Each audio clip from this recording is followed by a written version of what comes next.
Mama,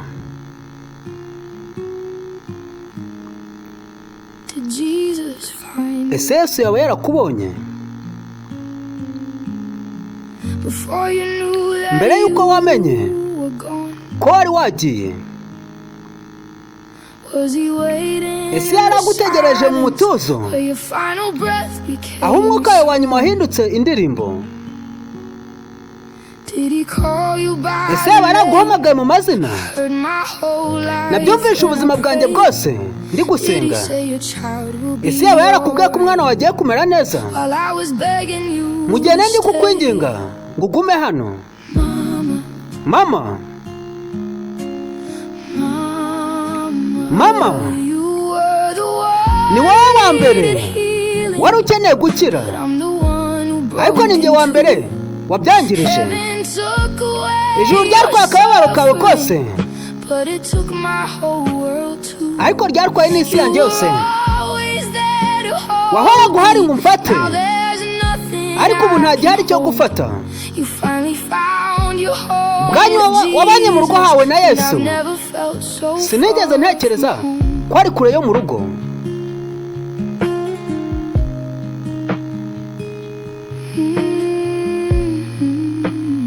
Njye ndi monster.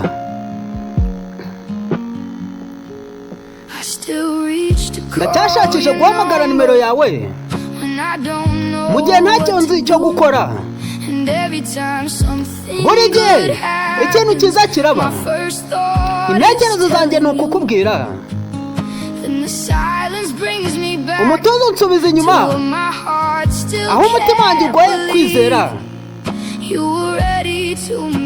Wari witeguye guhura nanjye Yesu, ariko ntabwo nari niteguye kukubona ugenda.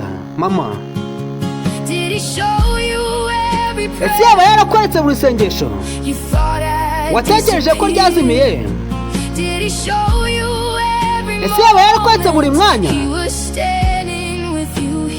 yari ari kumwe nawe hano? Ese yaba yarakubwiye ko wababajwe? Yaba yarakubwiye ko wakoze neza? Ese yaba yarakweretse ubuzima bwose wakozeho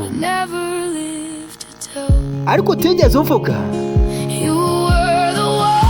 Ni wowe wa mbere wari ukeneye gutabara, ariko ni njyewe ukiri guhamagara cyane. Uhagaze hano uri kumwe na Yesu mu gihe ndi hano ndi gushidikanya.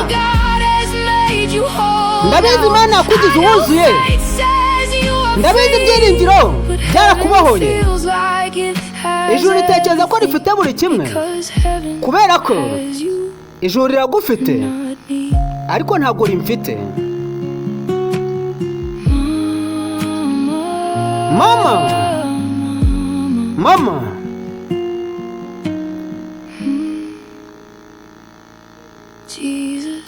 Yesu ufite mama wanjye, mufate ikiganza cyahoze kimfashe, mubwire ko nkiri kwizera nubwo naba ntameze neza.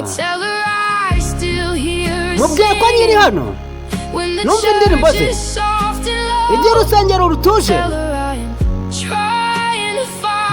Mubwire ko ndi kugerageza gukurikira ukuri kwe.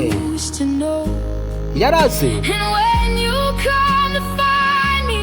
numbona bwa nyuma ku munsi wa nyuma, reka isura yawe ariyo nzabona bwa mbere Yesu.